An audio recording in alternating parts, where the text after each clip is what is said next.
Hello friend, कैसे हैं आप? आई होप आप अच्छे होंगे और अच्छे तरीके से पढ़ाई कर रहे होंगे। आज हम लोग इस वीडियो के माध्यम से क्लास टेंथ के, या नहीं, अगर क्लास टेंथ के आप स्टूडेंट हैं या क्लास नाइन्थ में पढ़ रहे हैं, अगर आपको विलोपन विधि से समीकरण को सीखनी है तो इस वीडियो को देखते रहिए, क्योंकि इस वीडियो में हम सीखने की कोशिश करेंगे कि किसी भी रैखिक समीकरण को, यानी कि रैखिक समीकरण को विलोपन विधि से किस तरीके से हल करते हैं। तो चलिए हम शुरू करते हैं। क्या?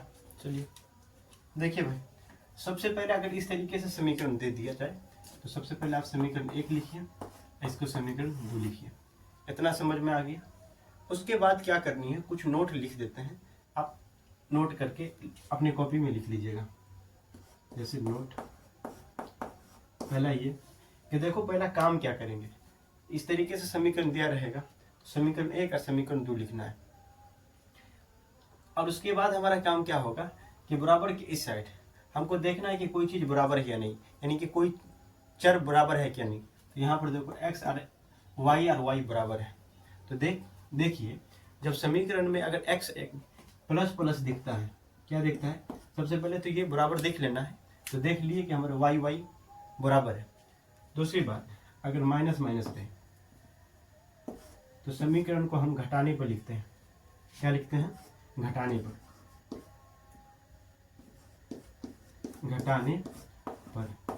अभी समझ में आ जाएगा ये हम काहे लिखे हैं।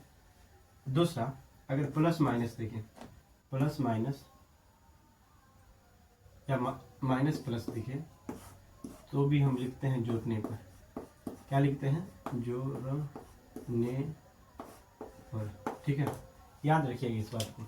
अगर समीकरण में प्लस प्लस दिखे तो जोड़ने पर लिखेंगे, या माइनस माइनस दिखे तो जोड़ने पर लिखेंगे, सॉरी घटाने पर लिखेंगे। प्लस माइनस देखें तो जोड़ने पर लिखेंगे, माइनस प्लस दिखेंगे तो जोड़ने पर लिखेंगे। समझ में आ रहा? समझ रहे मेरी बातों को? आई होप आप समझ रहे होंगे। तो अब यहां पर देखिए, अब इसको देखते हैं। देखो y बराबर है, ये देख ली। अब इसके आगे में देखेंगे कि चिन्ह क्या है। तो देखो प्लस है और ये माइनस है। अभी हमने आपको ये बताया, अगर प्लस माइनस दिखे तो समीकरण को क्या लिखेंगे? जोड़ने पर। तो लिख दीजिए, लिखो समीकरण 1 एवं समीकरण 2 को जोड़ने पर। ठीक है, क्या लिख दिए? जोड़ने पर। ठीक है, अब देखो समीकरण 1, आराम से देखिएगा। पहले बराबर की इस साइड देखो, ये रहा बराबर की इस साइड। तो देखो समीकरण 1, तो समीकरण 1 यही था ना, 3x प्लस में y। इसको आप ऐसे के घेर लीजिएगा। बहुत ही आसान तरीके से हम बताने की कोशिश कर रहे हैं। दूसरी बात, अब क्या किए हैं? जोड़ने पर। तो जोड़ने पर तो जोड़ के निशान लिख दीजिए। अब फिर इस तरीके से फिर कर लीजिए। अब देखो समीकरण 2, इतना काम हो गया। अब बराबर लिखिए इस तरीके से। अब बराबर के इस साइड पहले समीकरण 1 देखेंगे तो समीकरण 1 ये रहा। बीच में चिन्ह क्या देंगे? तो प्लस कर देंगे, क्योंकि जोड़ने पर लिख रहे हैं। अगर घटाने पर लिखते तो घटा का चिन्ह देते। ठीक है, माइनस लिख लेते हैं। ओके, बात 3 लिख लो। 3 लिख लिए। अब देखिएगा, समझने की कोशिश भी कीजिएगा। यहाँ पे हो जाएगा 3x प्लस में y प्लस x माइनस में y। अगर यहाँ पे माइनस का चिन्ह रहता है तो याद रखना, अंदर वाला चिन्ह क्या हो जाता है? चेंज हो जाता। जो माइनस रहता है वो क्या बन जाता? प्लस। जो प्लस रहता है वो क्या बन जाता? माइनस। ठीक है, अब देखो यहाँ पे इस दोनों को आपस में जोड़िएगा तो हो जाएगा 5, और ये 3x और 1x तो हो जाएगा 4x। देखो y में से y जाएगा तो 0 हो जाएगा। तो चलिए भाई इसको काटिए दो, बराबर में हो जाएगा 5, x बराबर में हो जाएगा 5/4। ठीक है, बन गया मेरा सवाल। आई होप आपको समझ में आया होगा यहाँ तक के। अब इससे आगे थोड़ा सा आगे देख लीजिएगा, आपको समझ में आ जाएगा। अब इस मान को ना समीकरण 1 या 2 में रख दो, उससे क्या होगा? x निकल गया, अब y का भी मान निकल जाएगा। तो लिख दीजिए समीकरण 1 में x का मान देने पर। समीकरण 1 क्या है, ये रहा। तो देखिएगा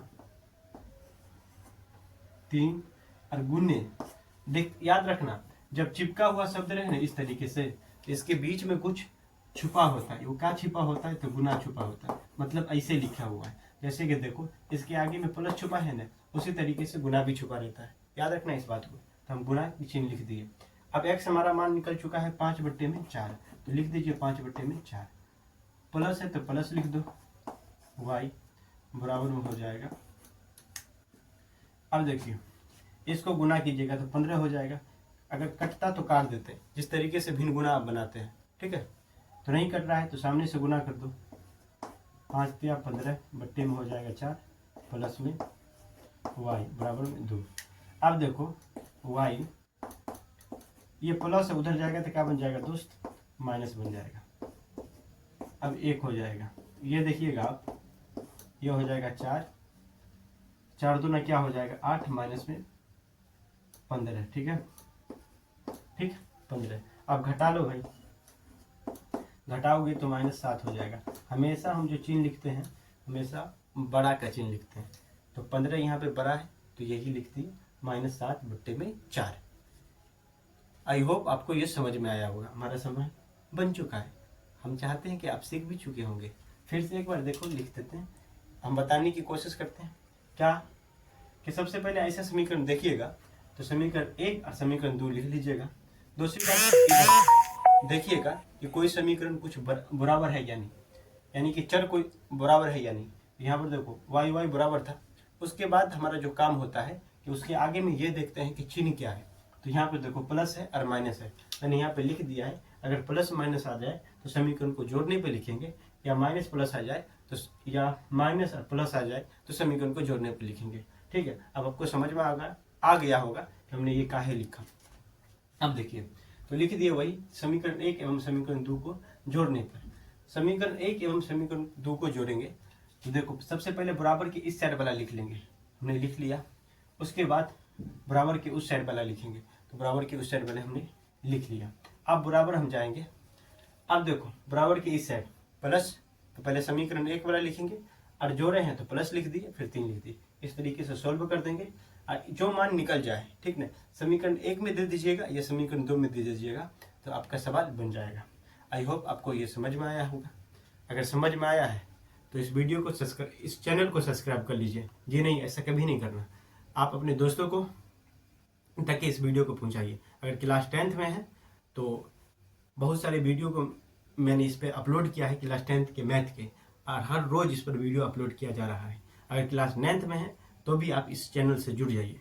ठीक है, आपको ये वीडियो कैसा लगा, आपको समझ में आया या नहीं समझ में आया, कहीं पर दिक्कत हुआ तो ये हमको कमेंट के माध्यम से बता दीजिएगा। खैर यहाँ तक कि वीडियो देखने के लिए आपका बहुत बहुत धन्यवाद। और साथ में आप होमवर्क ले लीजिए HW, ठीक है।